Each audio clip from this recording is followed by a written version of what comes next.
अस्सलामुअलैकुम गाइस, उम्मीद करता हूँ आप सब खैरियत से होंगे। यार आज जो हमारी टैबलेट है इसका नाम है बायो कॉम्बिनेशन 12। तो इसके ऊपर हम बात करेंगे इसकी क्या यूजेस हैं, क्या इसकी डोजेज फॉर्म है और क्या इसकी प्रिकॉशंस हैं।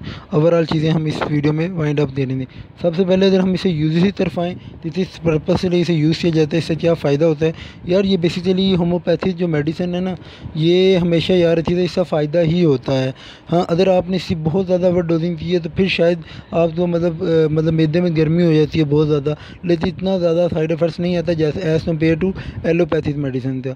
लेकिन ये बेस्ट मेडिसिन है, इजीली जिस पर्पस लिए आप यूज़ कर रहे होते हैं वो मसला भी आपका हल हो जाता है। जैसे आप ये जो बायो कॉम्बिनेशन 12 टैबलेट है, इसका क्या काम होता है, ये आपकी जो क्रॉनिक हेडिश जो होती है ना, प्रॉब्लम्स आती हैं जिनमें सर दर्द हो जाए, सर दर्द हेडिश मतलब हो जाना, एंजाइटी का प्रॉब्लम आ जाना, स्लीपनेस का प्रॉब्लम आ जाना, डाइजेशन का प्रॉब्लम आ जाना, लॉस ऑफ बैलेंस का प्रॉब्लम आ जाना स्टैंडिंग के टाइम पे, फिर नोज़िया जैसी प्रॉब्लम आ जाना, स्वेटिंग का प्रॉब्लम आ जाना, मतलब इतने ओवरऑल सब पर्पस, जैसे लॉस ऑफ हेयरिंग का प्रॉब्लम आ जाता है। इन सब मसले में आप इस टैबलेट को यूज़ करें, इंशाल्लाह आपको बहुत ज़्यादा फ़ायदा होगा, क्योंकि ये बनी ही इसी कंपोजिशन बनी ही इसी पर्पस से लिए है। जो क्या करती है, जो हेडिश का जिन्हें प्रॉब्लम होता है, अक्सर आपने सुना होगा कि एक बंदा है उसे ठीक ठाक भी रहता है लेकिन सर तो दर्द नहीं जाता उसका, तो उन्हें फिर ये तो वो एलोपैथिक की मेडिसिन लेते रहते हैं और उन्हें आराम नहीं आता, और बदले में क्या होता है उनका जो मैदा है वो ख़राब हो जाता है। उससे बेहतर आप ये टैबलेट्स यूज़ करें ना, तो इनके साइड इफ़ेक्ट्स हैं।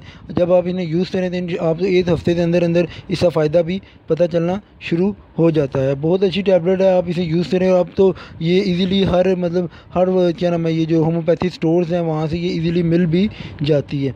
अब अगर हम बात करें ना डोजेज फॉर्म के बारे में, तो अडल्ट की जो डोजेज फॉर्म होती है ना, वो यही है कि उसने 4 टैबलेट्स लेनी है 3 घंटे के वक्फे के साथ, मतलब 4 टाइम की टैबलेट एक दिन में ये ले सकता है। लेकिन अगर हम बात करें ना चिल्ड्रन की, जिनकी उम्र ये 12, 13, 14 इनके अराउंड बर्ड होती है, इससे नीचे होती है, तो वो चिल्ड्रन जो है ना उनके लिए ये 3 टैबलेट्स दिन में वो ले सकते हैं, इतना इशू नहीं है। और ये छोटी छोटी कैप्सूल्स होती है पोटेंसी की, इतना इशू भी नहीं होता, इजीली आप ले भी सकते हैं इसे, मतलब ये खाने में।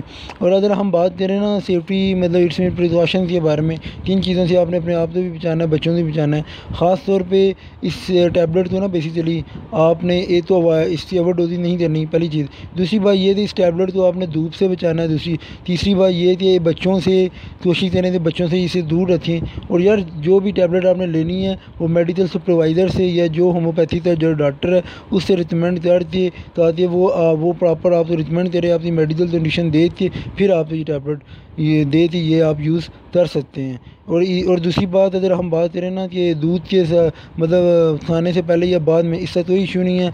या अगर ज़्यादा बेस्ट आप चाहते हैं तो अच्छा इसका है तो आप खाने से आधा घंटा पहले इसे अगर यूज़ करेंगे तो आपको बहुत फ़ायदा होगा। उम्मीद करता हूँ आपको वीडियो की बात समझ आ गई होगी। अगर समझ आई है तो इस वीडियो को लाइक कर देना और इस चैनल को सब्सक्राइब कर देना। जज़ाकल्लाह, अल्लाह हाफिज़।